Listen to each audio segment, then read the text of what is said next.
Halo YouTube, balik lagi di FD Channel bersama gue Farhan di sini dan kali ini gue kedatangan sebuah mouse gaming dari brand yang sebenarnya untuk peripheral sudah sering banget gue cobain coy. Dan ini adalah mouse gaming Sena dari Digital Alliance.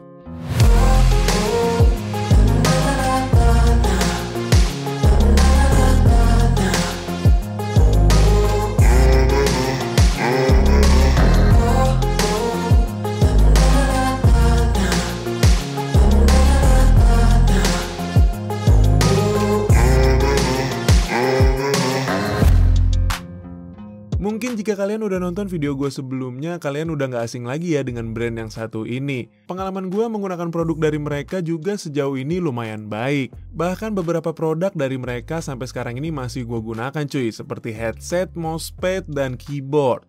Nah, kali ini gue berkesempatan untuk nyobain lini mouse terbaru dari mereka, yaitu Digital Alliance Sena.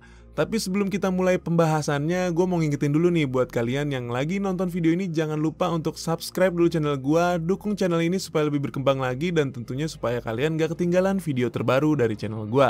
Oke, subscribe dan nyalakan lonceng notifikasinya cuy.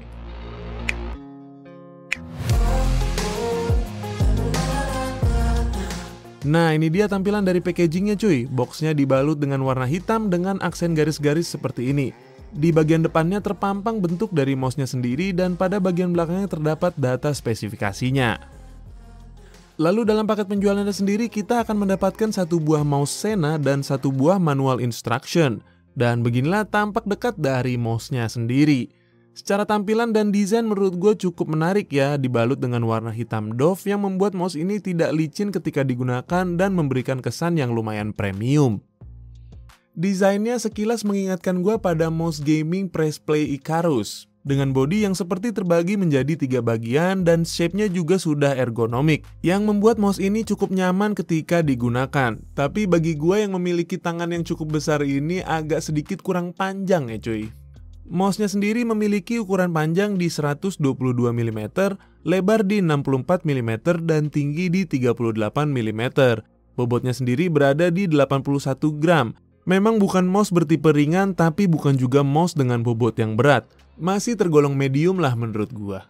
Lalu pada bagian punggung dari mouse-nya terdapat logo Digital Alliance yang tidak tembus RGB. Yap, nggak lengkap rasanya kalau mouse gaming nggak punya RGB kan? Tentu saja mouse ini sudah dilengkapi dengan fitur RGB yang terlihat dari bagian scroll wheel, DPI button, dan diffuser di bagian tengah bodi yang mengitari punggung mouse-nya dan tersambung ke bagian bawah dari mouse ini. Sayangnya RGB pada mouse ini masih autoflow atau rainbow, jadi kita tidak bisa mengatur warnanya ataupun dimatikan. Walaupun begitu, RGB pada mouse ini masih tergolong cukup rapih menurut gua karena tidak ada bleeding pada bagian bodinya. Untuk urusan build quality di sini gua rasa mouse ini masih tergolong cukup baik walaupun sedikit terdengar ada suara kretek abal-abal pada bagian punggungnya ketika gua coba meng-squeeze mouse ini. Namun di sisi lainnya masih terasa cukup kokoh, tombol-tombolnya juga tergolong cukup empuk dan lumayan enak klikinya. Mouse ini memiliki total 6 buah tombol yang tidak terdapat informasi mengenai switch yang digunakan pada tombol utamanya. Lalu untuk urusan konektivitasnya sendiri, mouse ini hanya mengandalkan konektivitas secara wired, dengan panjang kabel mencapai 1,5 meter. Walaupun konektornya belum gold plated dan belum braided, kabelnya ini cukup ringan cuy, ditambah lagi mousepad pada bagian bawahnya terasa cukup smooth. Jadi gue rasa nggak terlalu mengganggu pergerakan mouse-nya. Beralih ke bagian yang teknis-teknis, mouse ini memiliki polling rate 125 Hz dengan frame rate mencapai 4000 fps. Memiliki tracking speed mencapai 40 IPS dengan acceleration di 8G. Mouse ini juga memiliki pengaturan DPI mencapai 3600 DPI. Namun sayangnya pengaturan DPI terendah ketika menggunakan tombol DPI hanya di 1200 DPI. Jadi untuk player Valorant seperti gua ini harus mengatur manual pada settingan di gamenya untuk mendapatkan DPI yang lebih rendah. Untuk performance-nya sendiri sih saat gaming gue tidak menemukan kendala berarti ya, masih cukup playable dan cukup nyaman penggunaannya. Karena shape-nya juga sudah ergonomik, ditambah lagi coating doff pada bodinya ini membuat mouse ini tidak terasa licin walaupun tangan gua mulai berkeringat.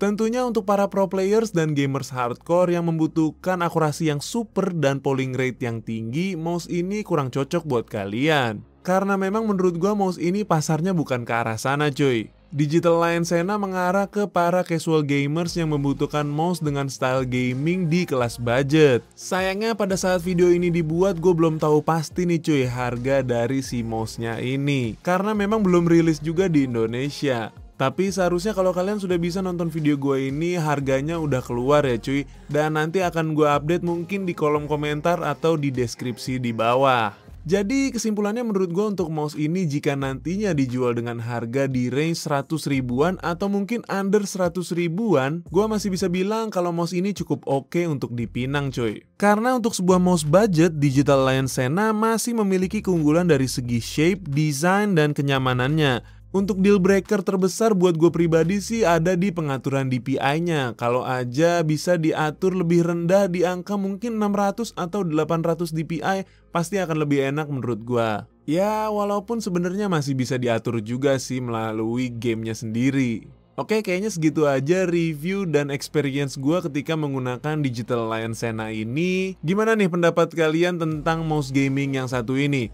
Tulis ya di kolom komentar di bawah. Dan gue minta maaf banget jika ada kesalahan dalam penyampaian atau mungkin informasi dalam video ini. Akhir kata, gue Farhan pamit undur diri. Don't forget to like and subscribe, and as always, see you on the next video. Bye bye.